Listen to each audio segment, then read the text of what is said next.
Dr. Kyle with Project Wellness Company. Today, what we want to talk about is posture at your workstation. Due to the changes in our work environment, a lot of us were working in an office space where we'd get ergonomic assessments. We may have standing desks. There are people coming in making sure that we're as comfortable as we possibly can be. But through the times that we're currently going through, a lot of us have had to transition to working at home. And unfortunately, our workstation didn't get to come with us. And so there's been a lot of problems that we've seen of new patients coming in or even existing patients that have aches and pains that they didn't have before. And one of the most common ones that I've seen is upper back pain and tension from posture. And when we look at and evaluating a workstation, especially at home, we want to try to mimic what we'd have at the office. Now, in the office, I call it the 90-degree rule, where if I'm sitting at my desk, I want to make sure that my ankles are at 90 degrees, my knees are at 90 degrees, my hips into my low back are at 90 degrees. And when I'm sitting at my desk typing, I want to make sure that my elbows are at 90 degrees and then my screen in front of me is at 90 degrees. Okay, that's going to keep us in the best posture. The other thing too is making sure that our keyboard is close enough to us so we're not reaching way out to the front. Our shoulders are nice and relaxed, they're back, and we can still type and reach the mouse where we want it to be. And because we had to transition to working at home, a lot of us just sat on the sofa, thought it was awesome, we can sit in the lazy boy.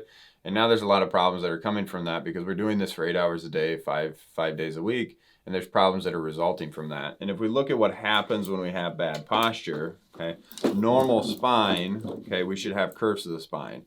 But if we have our arms and shoulders rounding forward, we have our head pulling forward to see our computer screen, this is what happens to your spine.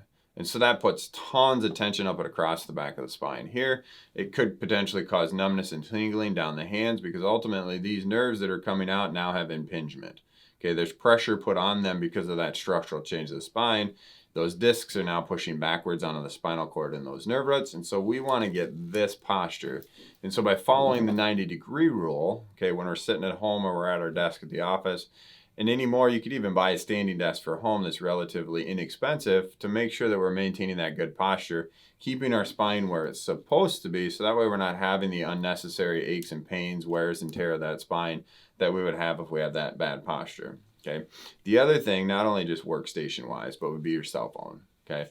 We spend on average 2 to 3 hours a day looking at our cell phone. We spend 8 to 10 hours per week looking at a screen.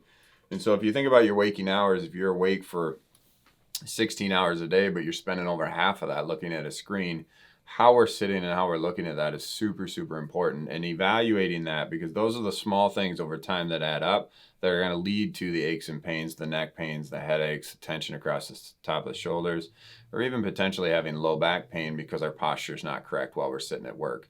And so evaluating the 90-degree rule, making sure that it's in place when you're at home, when you're working, getting your work station or your work desk at home situated perfectly, in the long term is going to have outstanding benefits for your overall health in your body. And the other thing too, which people don't do enough of, is get up and move. Okay, get up, set an alarm every half hour to an hour, get up, go to the bathroom, grab some water, get the blood flow back in your legs if you have to be seated all day long because you want the body moving. And that's going to help to keep those aches and pains from coming. It's going to help to keep the numbness and tingling, the headaches and all those different things from developing because of a bad posture related thing when we're sitting.